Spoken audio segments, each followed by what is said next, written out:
Sekarang kenapa syarat masuk universitas seluruh Indonesia itu harus sama, dan tiap universitas milikilah identitas gitu. Nguras blumbang nganggo banyu resik, membersihkan kolam kotor dengan air yang bersih. Ini kan yang air bersihnya perlu dikumpulkan ya. Karena air kotornya kalau kebanyakan dikasih air bersihnya sedikit, tetap aja nggak nguras. Kalah. Dan kita mengajak teman-teman yang masih punya nurani, ayo kita sama-sama. Pendidikan itu jangan dipolitisasi ya Iya, sebetulnya. iya. Please tolong untuk para influencer ya Bu, jangan cawe-cawe lah. Sama. Bangsa mau kemana, pendidikan juga Harus sejalan. ngikut kemana. Nanti di sini kehabisan SDM. Sekarang saya tertarik mengenai data KPK tadi Bu. Setelah data dikeluarkan, harusnya kan ada tindakan ya, aksi nyata setelah itu apa gitu, supaya nanti kita bisa ukur lagi, entah setelah sekian lama apakah angka-angka ini akan menurun. Kira-kira selama ini dari pemerintah ada nggak ya langkah-langkah untuk mengurangi angka-angka ini Bu? Tampaknya kok tidak ada ya Bu Ina. Saya juga belum melihat ya Bu. Kalau saya cermati di media sosial, baru ada beberapa kelompok yang concern untuk menyuarakan itu dan menyuarakan hal serupa seperti yang kita bicarakan, baik di dalam podcast-podcastnya Bu Ina maupun di dalam status-status saya. Sekarang mulai lebih banyak orang yang melihat itu. Tetapi sebenarnya ini harusnya dibahas di lembaga terkait, di kementerian terkait, yaitu Kementerian Pendidikan Dasar dan Menengah dan Kementerian Dikti. Nah, yang sering terlupa itu Kementerian Kebudayaan, Bu. Karena menurut saya budaya itu bukan cuma seni, menggambar, ataupun musik, ataupun museum gitu. Kebudayaan ini kan justru ini mental bangsa kita, karakter Betul. bangsa kita mau dibawa kemana? Nah, Ini yang harusnya dari Kementerian Kebudayaan menurut saya harus mengumumkan, kita mau mengubah karakter bangsa kita yang dari 50 tahun lalu dibahas oleh Kunchara Ningrat ataupun Mokhtar Lubis, yang dikatakan kita ini mental munafik, kemudian asal bapak senang, kemudian feodal, dan berkarakter lemah gitu. Nah, di antaranya itu ada satu memang artistik. Jadi dari 6 karakter yang ada di buku Manusia Indonesia, itu hanya artistik doang nih yang kayaknya difokuskan di Kementerian Kebudayaan. Padahal saya berharap ada pengumuman di Hari Pendidikan Nasional. Kita mau membentuk mental bangsa, revolusi mental ke arah apa? betul Bu. Kementerian Pendidikan Dasar Menengah dan Kementerian Pendidikan Tinggi itu yang menindaklanjuti dalam bentuk tindakan. Tetapi yang mengokohkan adalah Kementerian Kebudayaan. Kenapa? Karena budaya itu nggak ada yang negatif. Nah, kalau prosentase yang disajikan oleh KPK itu prosentase hal negatif yang prosentasenya tinggi, itu kan nanti dianggapnya budaya. Bukan budaya, ini artinya ini adalah noda budaya. Tapi nanti takutnya dibudayakan Nah, gitu Bu jadinya. kan ini noda budaya Dilestarikan. Bu. Karena budaya itu positif. Budaya itu ya budaya jujur, budaya bertanggung jawab. Nah, kemudian ketika ada data itu harusnya dianggap sebagai noda budaya yang harusnya mendapat perhatian dari Kementerian Kebudayaan, bagaimana mengembalikan budaya-budaya yang telah dipercaya membentuk manusia seutuhnya, manusia Indonesia. Perkara nanti itu lewatnya apa saja, that's something else. Tetapi ini yang harusnya menjadi perhatian dari Kementerian Kebudayaan. Karena ini hasil yang dipaparkan oleh KPK ini kan noda budaya. Ya, kemudian harus ditindaklanjuti oleh dari Kemendikdasmen dan Dikti Saintek. Iya, Nah, karena ini mereka pelaksananya. Nah, ini yang kita belum mendengar. Aksi nyata apa yang akan dilakukan untuk menurunkan tadi noda-noda budaya tadi ya. Dan kok masih saya lihat yang ya mungkin sebatas karena saya melihat di media sosial ya, pemberitaan-pemberitaan dari Kementerian Pendidikan, kedua Kementerian Pendidikan ini yang sibuk ganti nama aja. Ya. sibuk ganti nama aja. Tapi kok saya melihat dari aspek substansi belum ada kebijakan yang kokoh untuk mengarah pada perbaikan. Mungkin kalau perbaikan nggak bisa sespontan itu ya Bu ya, karena mengubah sesuatu yang sudah lama berlangsung ini kan Tidak instan. tidak instan. Ya. Tetapi perlu kebijakan, karena ketika tidak ada payung hukumnya maka akan kerepotan sekolah menindaklanjuti. Kita bayangkan ada berapa juta sekolah. Ingat bahwa anak-anak Indonesia yang ada di dalam kelas saat ini lebih kurang 80 juta anak. 80 juta anak yang akan mushrooming nanti, bertumbuh pada Indonesia Emas 2045, yang kalau kita tidak garap segera dengan serius, apa yang akan tumbuh nantinya. 80 juta anak saat ini ada di kelas. Dan mereka bertumbuh lewat proses mendidik yang ditentukan oleh kebijakan-kebijakan yang ditentukan dari Jakarta. Nah, ini kebijakan ini yang saat ini dilaksanakan ini, patokannya apa? Memperbaiki apa dan sejauh mana bisa diimplementasikan secara merata di seluruh pojok kelas. Ya, yang saya sayangkan juga justru di Hari Pendidikan Nasional yang pengumumannya malah lebih ke pengadaan smart TV begitu Bu. Nah, smart Fokusnya. board.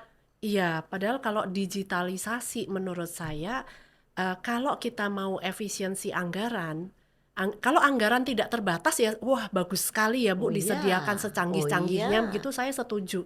Tapi karena katanya mau efisiensi anggaran, kalau saya disuruh milih Bu, saya lebih milih pendidikan karakter, penguatan pendidikan karakter yang tadi mental anti korupsi tadi. Karena tadi Ibu bilang ada 80 juta siswa, sedangkan di satu ruang kelas itu ada bisa 30 sampai 50 siswa. Gurunya bisa satu, tapi kalau dia memberikan panutan yang tadi koruptif, entah itu korupsi waktu, jam kosong, atau tadi menerima gratifikasi dan lain-lain, atau mendapatkan komisi dari vendor tadi ya, pengadaan. Nah, itu disaksikan oleh satu kelas berapa? 30 sampai 50 anak. Ya. Satu angkatan berapa ratus anak. Nah, Tiap tahun dia dapat murid baru terus. Nah. Jadi itu dampak satu orang bisa ke ratusan bahkan ribuan betul, siswa betul, menularnya. betul. Nah. Sedangkan smart board nggak bisa mendidik itu.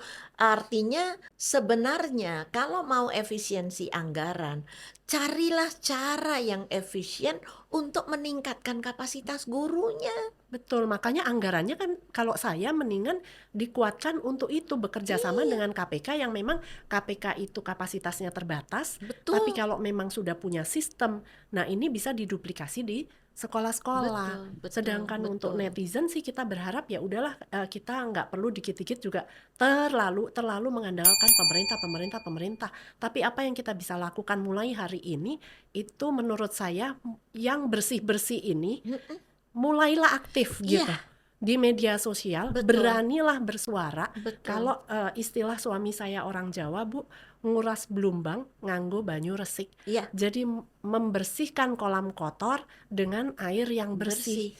Nah, yang air bersih ini kalau yang diem aja selama ini, yuk Ayo kita Betul. sama-sama berani Betul. bersuara, dicaci maki netizen, kita harus kokoh Oh, bertahan. iya. Kalau enggak ini berapa juta, puluh juta anak tadi Betul, yang betul. melihat panutan dari media sosial kata-kata kita loh. Betul. Ya. Dan saya selalu mengajak para guru yang sudah tanpa paksaan ketika sudah sampai di sekolah, walaupun mulainya dipaksa atau apa, tetapi ketika sudah sampai di sekolah harus sadar bahwa dia adalah panutan.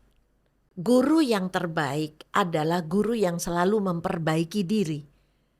Ketika tahu ada hal-hal yang menodai nuraninya, ketika tahu ada hal-hal yang melenceng dari norma-norma sosial, norma agama, norma negara, ayolah kita perbaiki sama-sama.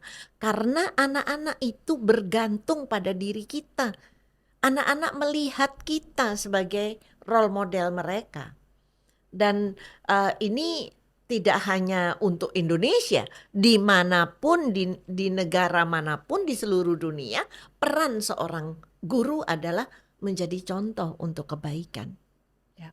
Dan memang tidak sekedar hanya guru, tapi panutan atau pendidikan itu memang tanggung jawab kita semua ya Bu. Semua orang Maka dewasa betul. sebenarnya, Jadi iya. orang tua memang juga berperan, kemudian masyarakat dan masyarakat termasuk netizen, Yes. influencer tadi yang punya power, jago di konten sehingga followernya bisa jutaan, tapi sangat disayangkan kalau sangat mudah katakanlah mendapatkan endorse mungkin dari Ya. partai politik atau dari politikus, Nah, kemudian seolah-olah pendapatnya itu logis, tapi memang logis, tapi ada hal-hal yang tidak diutarakan, ada hal-hal ya, yang ditutupin. Nah itu ya, juga ya. nurani harusnya. Betul, Bu. Betul, Ini ya, betul. pendidikan itu jangan dipolitisasi ya Ya, sebetulnya Bu. Kalau mau ngomongin yang lain terserah, tapi ya. please tolong untuk para influencer ya Bu, kalau bisa jangan cawe-cawe lah pendidikan karena dampaknya ke orang banyak hanya demi supaya konten kalian itu mendapatkan like atau endorsan yang besar. Betul, Bu. Karena begini, kita nggak bisa menutup diri bahwa anak-anak yang sekarang aktivis-aktivis di dunia maya adalah anak-anak yang masuk di dalam kategori literasi rendah. Yang kemudian ketika punya kesempatan atau diberi kesempatan oleh politisi atau partai politik yang kemudian berusaha untuk melogikakan sesuatu yang mereka tidak mendalaminya. Dan kemudian melakukan simplifikasi, penyederhanaan yang juga kemudian dianggap mudah dimengerti oleh followernya. Nah ini ketika itu menyangkut pendidikan, menyangkut moralitas, please deh, jangan ikut-ikutan. Karena kalau ikut-ikutan, dalami. Pelajari secara mendalam. Apa sih sebenarnya proses mendidik? Contohnya begini, saat ini sudah ditandatangani peraturan pemerintah tentang pembatasan penggunaan alat digital, gadget di sekolah. di sekolah atau pembatasan anak-anak untuk aktif di media sosial. Rame kan? Rame, wah kita sudah nggak bisa dibatasi.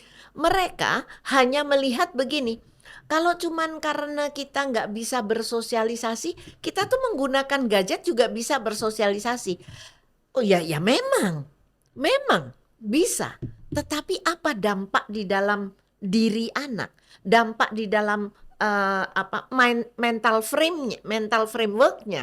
Nah, itu kan mereka tidak tahu. Mereka tidak memahami, hanya mensimplifikasi bahwa kita walaupun nggak berkumpul sama orang, kita juga di medsos juga bisa kok berkumpul sama orang. Lupa bahwa sebenarnya kebutuhannya bukan hanya perkara kumpul sama orang atau tidak, tetapi melatih berargumen, melatih membaca dan kemudian mengartikulasikan, itu butuh manusia. Dan berkomunikasi beda Bu di dunia offline dengan di Beda dunia sekali. maya. Ini keluhan dari perusahaan-perusahaan, salah Nah, satunya adalah kemampuan komunikasi anak-anak yang sekarang. betul. Jadi waktu itu saya nonton videonya Simon Sinek, bagus banget. Ya. Jadi dia mengibaratkan misalnya kalau zaman dulu nih kita meeting gitu ya, terus memang belum lengkap berkumpul dan gak ada gadget, otomatis kita ngobrol. Yeah. Bu Ice gimana anaknya? Katanya sakit, udah sembuh apa belum? Jadi menumbuhkan empati. Jadi ingat. Tapi kalau sekarang begitu meeting ada yang belum datang, semua pegang HP Semua, masing-masing gitu. Jadi nggak sempat ngobrol dengan raut wajah juga. Kalau ketemu offline dengan online itu beda. beda. Nah ini yang dikeluhkan sebetulnya perusahaan-perusahaan. Simple as Yes. communication skills Yes. itu juga melalui ekspresi. Yes. Di ruang counseling saya Bu, aduh anak-anak masuk kalau saya sapa, halo selamat pagi, selamat sore gitu ya. Ada yang bahkan memang nggak senyum, cuek, itu bahkan wajahnya juga udah kemana gitu. Kosong.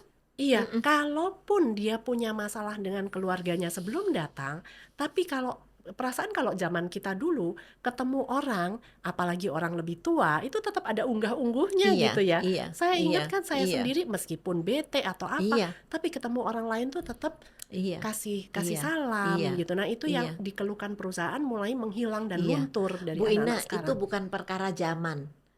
Seharusnya itu tetap ada. Apalagi Jadi kita Indonesia, kita nggak budaya boleh Indonesia. mengatakan ketika zaman saya dulu, nggak boleh. Hmm, Karena itu adalah kebutuhan manusia sepanjang zaman. Jadi bukan perkara zaman dulu itu ada dan zaman sekarang itu seolah-olah boleh tidak ada. Tidak. hmm, Kita tidak berbicara bahwa saya dulu begitu, tetapi itu seharusnya dijaga sampai sekarang. ya, Dan yang kemudian mengikis itu adalah banyak sekali dari kemajuan teknologi. ada dampak dari teknologi. Teknologi, bukan kita melarang teknologi, bukan kita melarang orang menggunakan gadget, tetapi saat ini kita sudah kebablasan. Betul. Yang apabila tidak ditumbuhkan kesadaran personal setiap anak melalui keluarga dan sekolah, maka itu akan menggerus mereka sendiri nantinya. Karena perusahaan sudah, please correct me if I'm wrong, perusahaan tidak mencari orang yang jago melakukan hal-hal teknis. Perusahaan membutuhkan orang yang mampu mengeluarkan kompetensi kemanusiaannya. Yes. Iya kan? Betul, betul, Bu. Jadi memang hal-hal teknis masih diperlukan, tapi di zaman sekarang dengan adanya AI itu sangat terbantu dan mempercepat Betul. pekerjaannya. Makanya saya juga kurang setuju dengan dikembalikannya, maksudnya konsep content based begitu. Yang harus sangat mendalam tentang misalnya konten biologi gitu No. harus hafal. Itu enggak gitu. Kalau itu yang diteskan.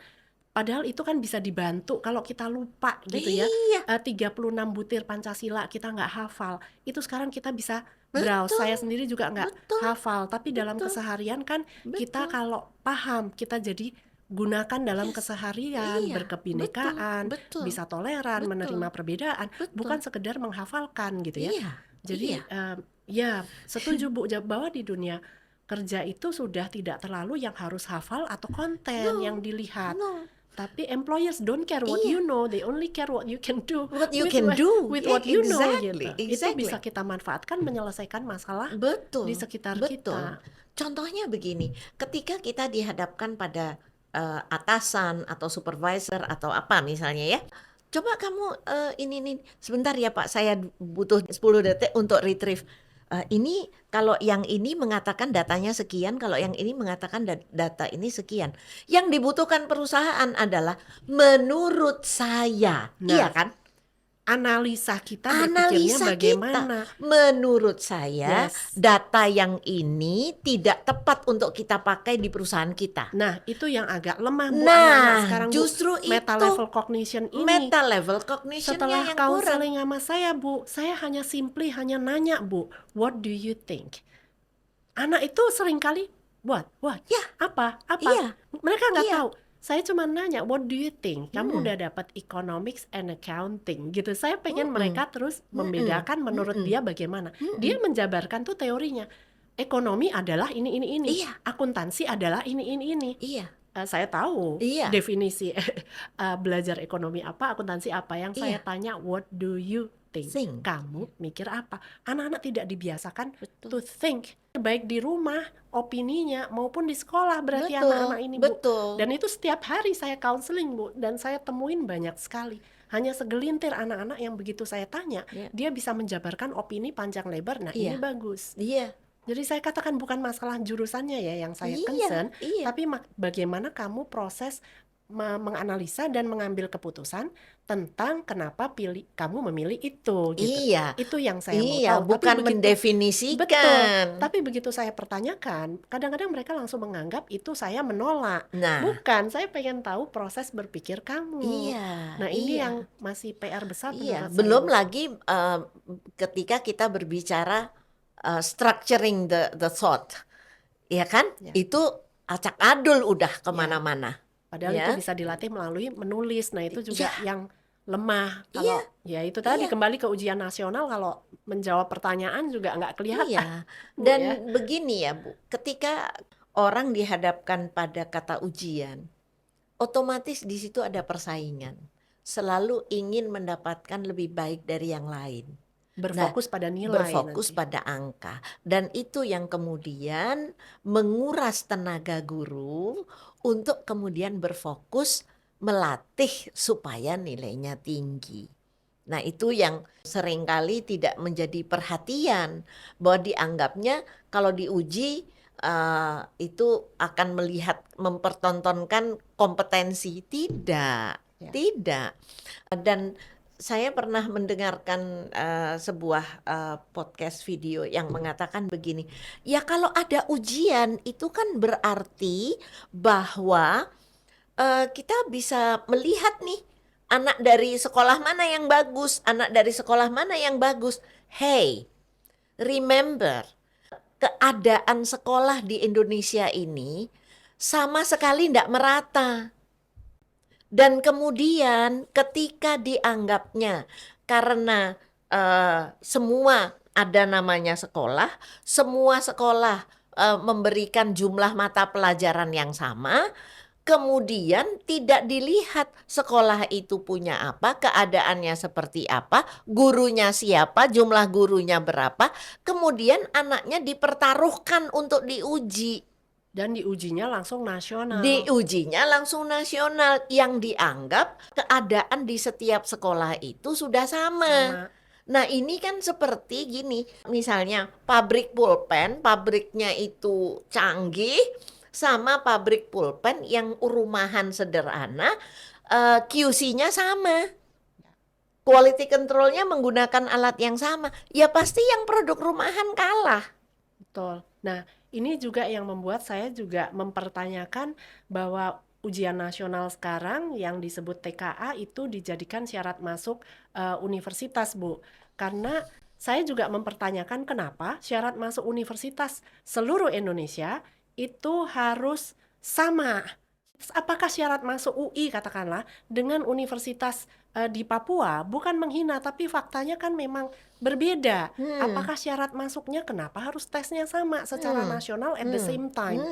Nah, Padahal keadaan kampusnya tidak berbeda. sama. Dan tiap universitas milikilah identitas gitu. Kalau memang kita pengen merekrut katakanlah untuk jurusan arsitek, saya tidak perlu fisika, tapi di universitas lain saya minta yang fisika, boleh kan, Bu? Iya. Tentukan sendiri, Iya. biarkan market yang menilai Betul. mana yang akhirnya universitas dengan keunikannya masing-masing. Iya. Nah, ini yang Iya. saya masih pertanyakan, kenapa juga tes masuk Betul. universitas harus Betul. nasional at the Saya same punya time. contoh yang konkret, anak saya waktu SMA.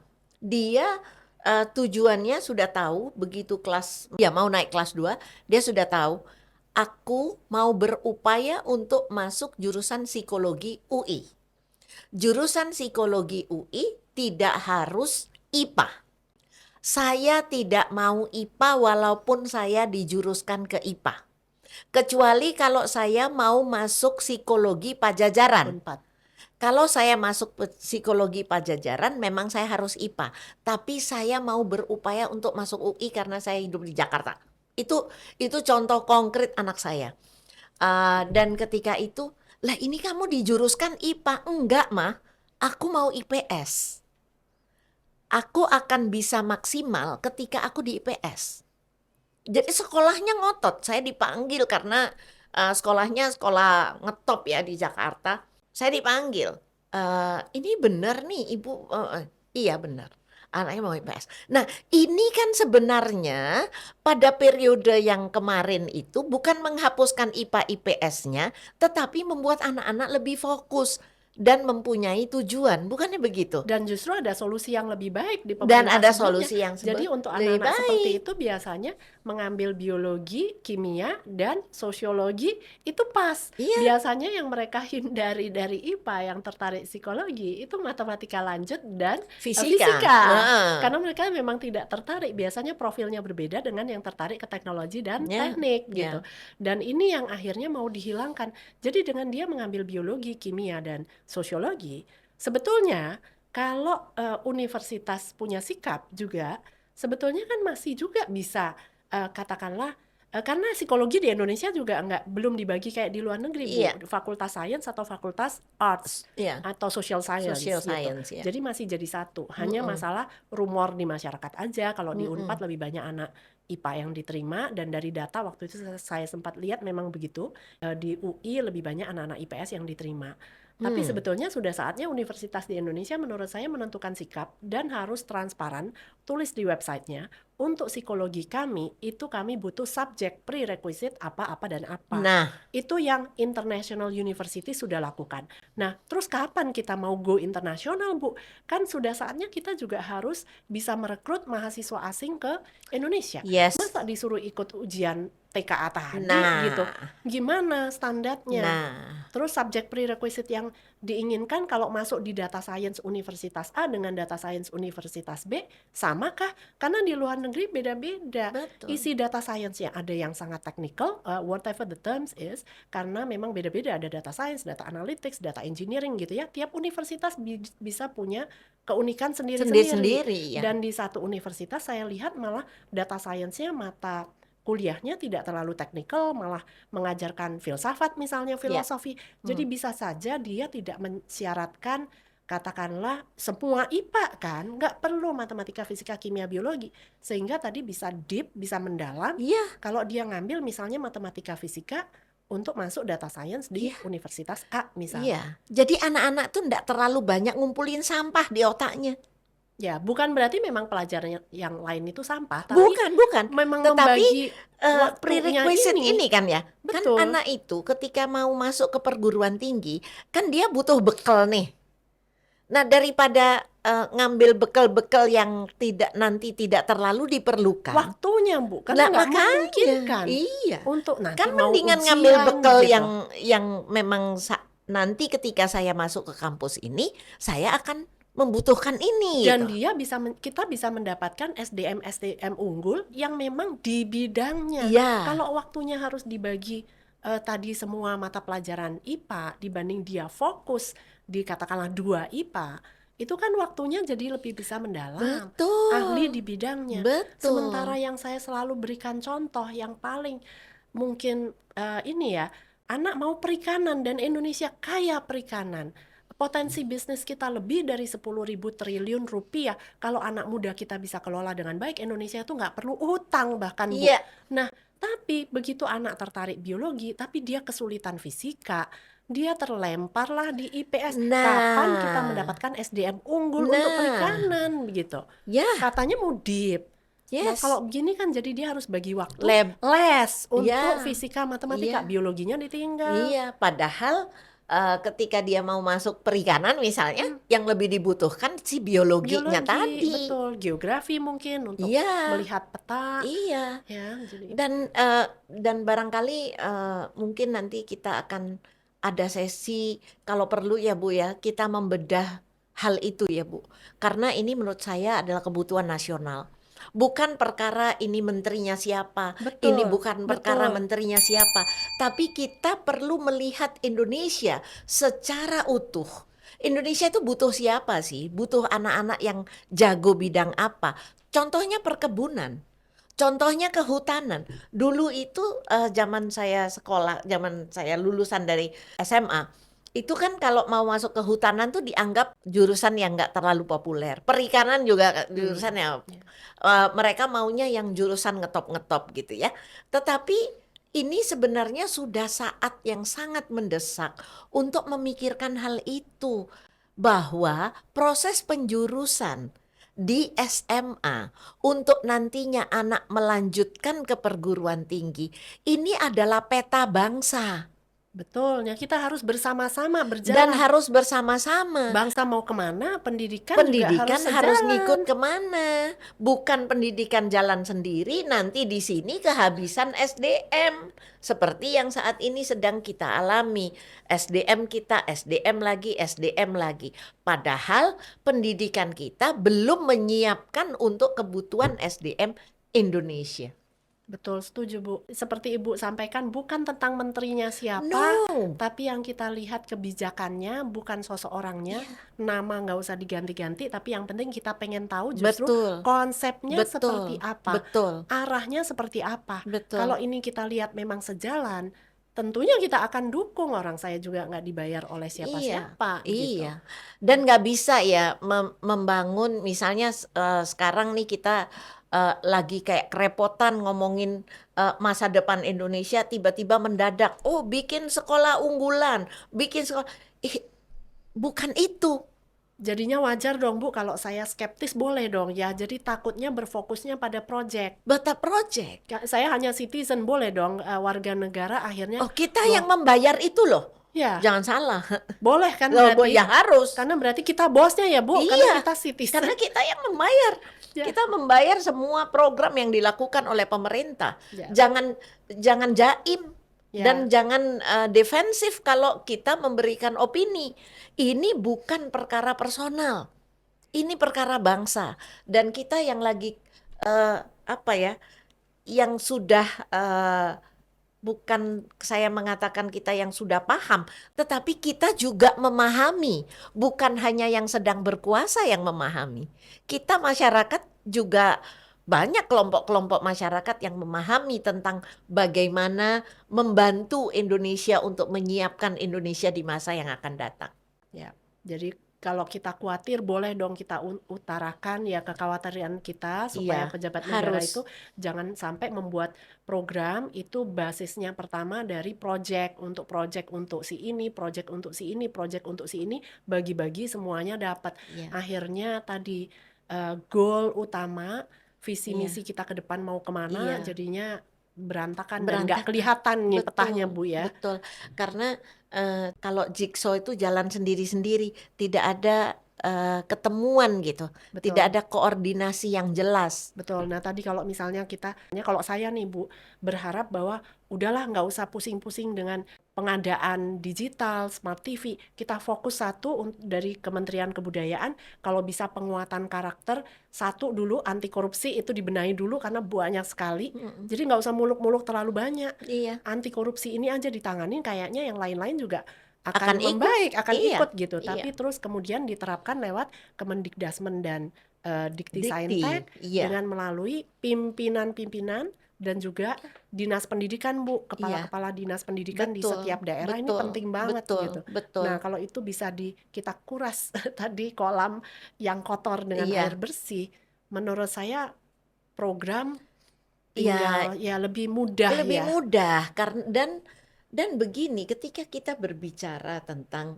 membangun manusia kan nggak pernah ada yang instan Bu Ina. Kan butuh waktu dan butuh kerjasama antar semua pihak ya ketika Bu Ina berbicara tentang menguras air kotor tadi dengan memberikan air bersih ini kan yang air bersihnya perlu dikumpulkan ya, Nah, jadi perlu langkah dikumpulkan, pertama kita perlu mengumpulkan mengumpulkan. air bersih dulu Iya. bareng-bareng. Iya, karena air kotornya kalau kebanyakan dikasih air bersihnya sedikit, tetap aja nggak nguras. Kalah. Iya, cuman ada di bagian sini, bagian sini, bagian sini. Tapi kalau yang bersih-bersih ini berkumpul, kemudian menguras yang kotor, nah mungkin upaya itu akan berangsur bisa berhasil. Tapi kita butuh sosok yang berani Bu untuk Betul, memimpin yang ini betul, Bu. betul, betul. Dimulainya dari mana ya Bu?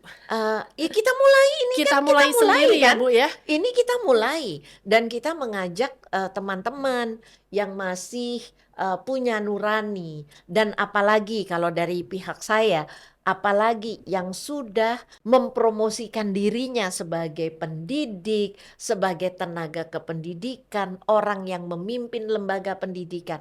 Ayo kita sama-sama menyuarakan. Ini bukan perkara menolak pemerintah, bukan perkara melawan kebijakan pemerintah, tetapi kita berpikir bahwa anak-anak yang berupa manusia-manusia yang ada di pojok-pojok kelas ini akan mengisi Indonesia.